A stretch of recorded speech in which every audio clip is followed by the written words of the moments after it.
বুদ্ধ পূর্ণিমা, মহামানব গৌতম বুদ্ধের জন্মদিন। এই দিন আমরা দুর্গাপুর আম্বেদকর ওয়েলফেয়ার সোসাইটির সমস্ত সদস্য তথা ছাত্রছাত্রী একত্রিত হয়েছিলাম গৌতম বুদ্ধের জন্মজয়ন্তী পালন করার জন্য। আজ 1 তারিখ, 1 মে 2026। আজ হচ্ছে বুদ্ধ পূর্ণিমা। আজ আমরা কোচিংয়ের সমস্ত সদস্য অর্থাৎ দুর্গাপুর আম্বেদকর ওয়েলফেয়ার সোসাইটির সমস্ত সদস্য সঙ্গে ছাত্রছাত্রী একত্রিত হয়েছে আমাদের আম্বেদকর কম্পিটিটিভ কোচিং সেন্টার শ্যামপুরে।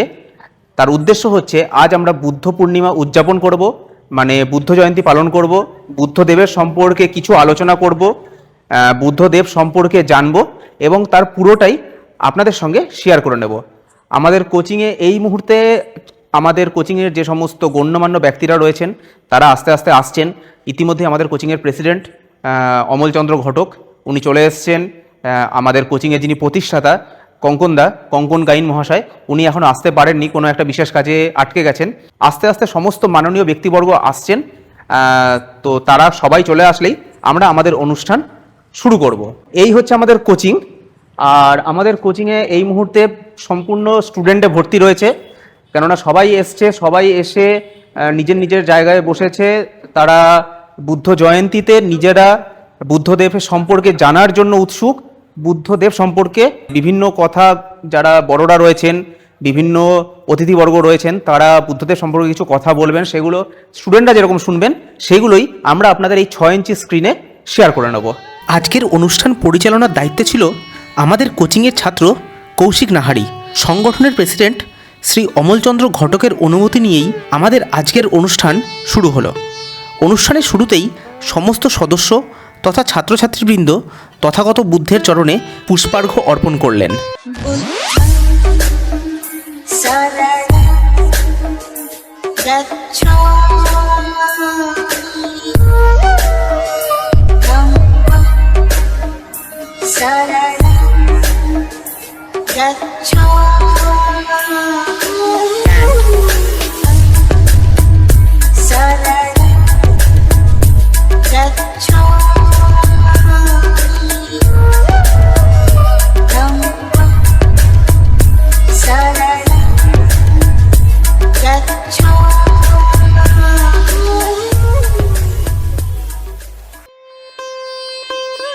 সব শেষে তথাগত বুদ্ধের চরণে পুষ্পার্ঘ্য অর্পণ করলেন আমাদের সোসাইটির কর্ণধার তথা প্রতিষ্ঠাতা শ্রী কঙ্কন গাইন মহাশয়। পুষ্পার্ঘ্য অর্পণের পর বুদ্ধদেবকে স্মরণ করে আমরা এগোলাম আমাদের মূল অনুষ্ঠানের দিকে।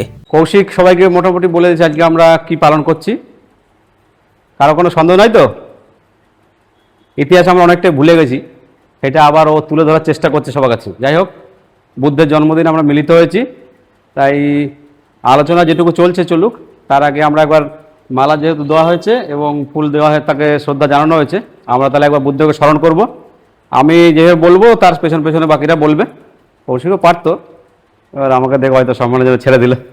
যাই হোক, আমি প্রথমে বলবো, তারপরে তোমরা সবাই একসঙ্গে বলবে, ঠিক আছে? বুদ্ধং শরণং গচ্ছামি, ধম্মং শরণং গচ্ছামি, সংঘং শরণং গচ্ছামি। ঠিক, বসে পড়ো সবাই। প্রথমেই বুদ্ধদেব সম্পর্কে নতুন আগত ছাত্রছাত্রীদের সামনে বক্তব্য রাখলো আমাদের কোচিংয়ের ছাত্রী প্রিয়াবালা। তিনি বিলাসিতা ত্যাগ করে 29 বছর বয়সে তিনি সত্যের সন্ধানে রাজপ্রাসাদ ছেড়ে তিনি কঠোর সাধনায় তিনি বোধগয়াতেও বোধিলাভ করেছিলেন। 80 বছর বয়সে কুশীনগরে তিনি মহাপরিনির্বাণ লাভ করেছিলেন। তার পিতা ছিলেন শুদ্ধোধন, মাতা মায়াদেবী, পুত্র সিদ্ধার্থ কপিলাবস্তুর লুম্বিনে তিনি জন্মগ্রহণ করেছিলেন। 35 বছরে তিনি বিহারে বোধগয়া একটি অশ্বত্থ গাছের নিচে তিনি ধ্যানমগ্ন ছিলেন অবস্থায় তিনি জ্ঞান নির্মাণ লাভ করেন এবং এইভাবে তিনি পরিচিত হন। বুদ্ধ বারাণসীর কাছে তিনি সারনাথে তার প্রথম উপদেশ প্রদান করেন। প্রিয়ার বক্তব্যে মূলত ছিল গৌতম বুদ্ধের প্রাথমিক জীবন থেকে শুরু করে বোধিলাভ এবং মহাপরিনির্বাণ সম্পর্কে নতুন ছাত্রছাত্রীদের অবগত করা। বক্তব্যের পর প্রিয়া আমাদের সামনে পাঠ করে শোনালো বুদ্ধদেব সম্পর্কিত একটা সুন্দর কবিতা। রবীন্দ্রনাথ ঠাকুরের লেখা বুদ্ধ ভক্তি। জাপানের কোনো কাগজে পড়েছি জাপানি সৈনিক যুদ্ধের সাফল্য কামনা করে যুদ্ধ মন্দিরে পুজো দিতে গিয়েছিলেন। ওরা শক্তির বাণ মারছে চীনকে, ভক্তির বাণ বুদ্ধকে। হুঙ্কৃত যুদ্ধের বাদ্য, সংগ্রহ করিবারে সমনের খাদ্য, সাজিয়াছে ওরা সবে উৎকট দর্শন, দন্তে দন্তে ওরা করিতেছে ঘর্ষণ। হিংসার উষ্মায় দারুণ অধীর, সিদ্ধির বর্ষায় করুণা নিধির। তাই ওরা স্পর্ধায় চলে বুদ্ধের মন্দির তলে, তুড়ি ভেরি বেজে ওঠে রোষে গড় গড়, ধরাতল কেঁপে ওঠে ত্রাসে থর থর। গর্জিয়া প্রার্থনা করে আত্মরোদন যেন জাগে ঘরে ঘরে, আত্মীয় বন্ধন করি দিবে ছিন্ন, গ্রাম পল্লীর রবে ভস্মের চিহ্ন। হানিবে শূন্যে হতে বন্যির আঘাত, বিদ্যার নিকেতন হবে ধূলিসাৎ। বক্ষ ফুলায়ে বর যাচ্ছে দয়াময় বুদ্ধের কাছে, তুড়ি ভেরি বেজে ওঠে রোষে গড়গড়, ধরাতল কেঁপে ওঠে ত্রাসে থরথর। হত আহতের গণি সংখ্যা, তালে তালে মন্ত্রিত হবে জয় ডঙ্কা। নারীর শিশুর যত কাটা ছেঁড়া অঙ্গ, জাগাবে অট্টহাসে পৈশাচির অঙ্গ। মিথ্যায় কলুষিবে জনতার বিশ্বাস, বিষ বাষ্পের বাণের অধি দিবে নিঃশ্বাস। মুষ্টি উছায় তাই চলে বুদ্ধের নিতে নিজ দলে, তুড়ি ভেরি বেজে ওঠে রোষে গড়গড়, ধরাতল কেঁপে ওঠে ত্রাসে থরথর। নমস্কার। এরপর আমাদের পরবর্তী বক্তা ছিলেন আমাদের দুর্গাপুর আম্বেদকর ওয়েলফেয়ার সোসাইটির ক্যাশিয়ার শ্রী ওঙ্কারময় বৈদ্য। আমরা ভারতে যারা বসবাস করি তারা কিন্তু আমরা জানতাম না যে ভারতবর্ষে বুদ্ধ ছিল কিনা। ব্রিটিশ আসার পরে আমরা জানতে পারলাম ভারতবর্ষে বুদ্ধ ছিল। ব্রিটিশ আসলো, খনন করলো, তারপরে সেই স্মৃতিসৌধ পাওয়া গেল, জানা গেল বুদ্ধ ছিল ভারতবর্ষে। তাহলে বুদ্ধ গেল কোথায়, বা বুদ্ধকে সাইড করা হলো কেন, এর একটা বিতর্কিত বিষয় আছে। অনেকে জানো কি? কেউ জানে না আমরা। যাই হোক, বুদ্ধ কি? বুদ্ধ কি ভগবান? সবাই কি বলে, বুদ্ধ কি ভগবান? অনেকেই গৌতম বুদ্ধকে ভগবানের স্থানে বসান, আবার অনেকে মনে করেন গৌতম বুদ্ধ ছিলেন একজন সাধারণ মানুষ, কিন্তু উনি জ্ঞানের মাধ্যমে সমগ্র পৃথিবীকে জয় করেছিলেন। ওঙ্কারদা গৌতম বুদ্ধের এই নীতি লৌকিকতার বিষয় নিয়েই প্রায় 20 মিনিটের একটা বক্তব্য রেখেছিলেন। এত বড় বক্তব্য এখানে দিলে এই ভিডিও অনেক দীর্ঘায়িত হয়ে যাবে, তাই আপনারা যদি পুরো বক্তব্য শুনতে চান তবে কমেন্ট সেকশনে জানাবেন, তাহলে আমি এই বক্তব্য পরবর্তীতে অন্য কোনো ভিডিওতে আপনাদের সামনে তুলে ধরব। আমাদের পরবর্তী বক্তা ছিলেন সমর জয়ধর মহাশয় এবং প্রফুল্ল শিকদার মহাশয়। ওনারা জানালেন বুদ্ধদেব কিভাবে শান্তির বাণী চারিদিকে ছড়িয়ে দিয়েছিলেন এবং বুদ্ধদেব যে কথা সেই সময় বলে গিয়েছিলেন সেই একই কথা পরবর্তীতে ঠাকুর হরিচাঁদ বলে গিয়েছিলেন। প্রত্যেকের বক্তব্য ছিল বেশ বড়, তাই সম্পূর্ণ বক্তব্য ভিডিওতে দেওয়া সম্ভব হলো না। পরবর্তী বক্তা হিসেবে ছিলাম আমি। আমার বক্তব্যের মূল বিষয়বস্তু ছিল অষ্টাঙ্গিক মার্গ। আমরা যদি প্রত্যেকে তথাগত বুদ্ধের অষ্টাঙ্গিক মার্গ মেনে চলতে পারি তবে সত্যিই আমাদের জীবন হবে সুন্দর। এইবারে আজকে যেহেতু বুদ্ধদেবের জন্ম, বুদ্ধদেবের যে 8টা বাণী উনি বলে গেছিলেন, আমাদের মনে হতে পারে যে বুদ্ধদেব সম্পর্কে জেনে কি হবে, কিন্তু তোমরা দেখো 8টা বাণী কি কি ছিল? সাম্যক দর্শন মানে সঠিক জ্ঞান। আমরা যদি সঠিক জ্ঞান নিই, দেখো যে কটা বাণী উনি বলে গেছেন সেই প্রত্যেকটা বাণী কিন্তু আমাদের খুব কি বলবো, সেই প্রত্যেকটা বাণী কিন্তু আমাদের খুব কাজে লাগে। মানে সেইগুলো থেকে যদি আমরা বিরত হয়ে যাই বা সেই রুট থেকে যদি আমরা অন্য রোডে চলে যাই, সেই রোড থেকে অন্য রোডে বা সেই রাস্তা থেকে অন্য রাস্তায় চলে যাই, তাহলে কিন্তু দেখবে আলটিমেট কিন্তু আমরা অসৎ হয়ে যাচ্ছি। এরপর আমাদের সোসাইটির আরেক সদস্য রতন বাড়ই বৌদ্ধ দর্শনের প্রভাব এই সমাজে কি সেই প্রসঙ্গে কিছু কথা বলল। এই প্রসঙ্গে বলতে হবে অবশ্যই আজকে বুদ্ধ পূর্ণিমা, গৌতম বুদ্ধ সম্পর্কে বলতে হবে। গৌতম বুদ্ধ সম্পর্কে বলতে গেলে প্রথমেই বুঝতে হবে বুদ্ধদেব সেই সময় দর্শন সম্পর্কে জানতে গেলে 7টা দর্শন ছিল। 5টা দর্শন ভগবান মানে আস্তিক দর্শন, তারা ভগবান মানছে।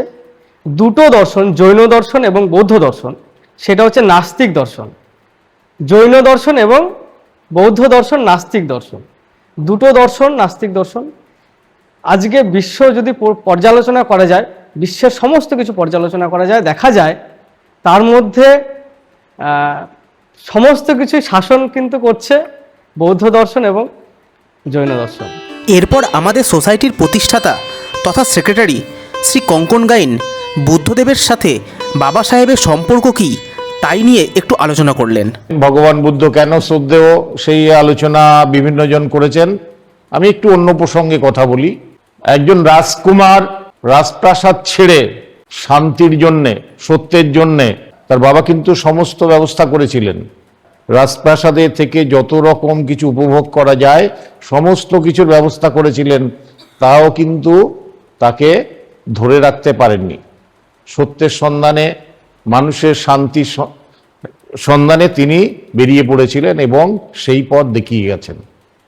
আমরা যদি বাবা সাহেবের প্রসঙ্গে আসি, বাবা সাহেব ওঙ্কার বলছিল না যে বরোদায় চাকরি করতে এসছেন, ব্রাহ্মণ চাপরাশি তার ফাইল ছুড়ে দিচ্ছে, জল খেতে পাচ্ছেন না, স্টেশনে এসছেন, হ্যাঁ স্টেশনে এসছেন, হোটেল থেকে বের করে দেওয়া হয়েছে, সারা রাত ধরে কান্নাকাটি করছেন যে এত এডুকেশন নিয়ে এসেও আমার দেশে এই লাঞ্ছনা, এই গঞ্জনা আমাকে সহ্য করতে হচ্ছে।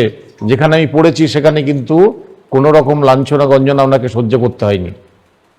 তা তিনি সেই দিন সংকল্প করেছিলেন যে আমি এই 85% মানুষ, 100% নারী এবং 85% পুরুষের এই দুঃখ আমি দূর করব।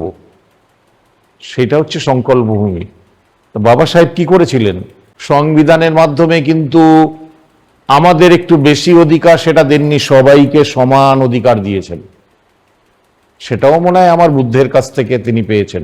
আজকে যদি আমরা কেউ অন্যভাবে নিও না, মার্কসিজমে যাই, কোন এক ভদ্রলোক বলেছিলেন, আমি নামটাও নেব না, যে 80 থেকে 90% বুদ্ধের থেকে তারা ধার করেছে মার্কসিজমের। আজকে এপিজে আব্দুল কালামের নামে যে বিভিন্ন ইয়েগুলো আমরা দেখি, তারও প্রায় 100% বুদ্ধের কথা। আমি কাউকে ছোট করছি না, আমি কাউকে ছোট করছি না। বুদ্ধকে বাদ দিয়ে, হ্যাঁ, শুধু ভারতবর্ষ নয়, পৃথিবীও এক পা চলতে পারবে না, সে ডাইরেক্টে হোক আর ইনডাইরেক্টে হোক। এরপর নিজের বক্তব্যের মাধ্যমে আমাদের আজকের অনুষ্ঠানের সমাপ্তি ঘোষণা করলেন আমাদের সোসাইটির প্রেসিডেন্ট শ্রী অমলচন্দ্র ঘটক মহাশয়, এবং সেই সঙ্গে আমাদের আজকের ভিডিও আমরা এখানেই শেষ করলাম। তবে শেষ করার আগে একটা কথা, যদি সম্পূর্ণ বক্তব্য আপনারা শুনতে চান তবে কমেন্ট সেকশনে জানাবেন। আমরা প্রত্যেকটা বক্তব্য আলাদা আলাদা করে আপনাদের সামনে তুলে ধরার চেষ্টা করব।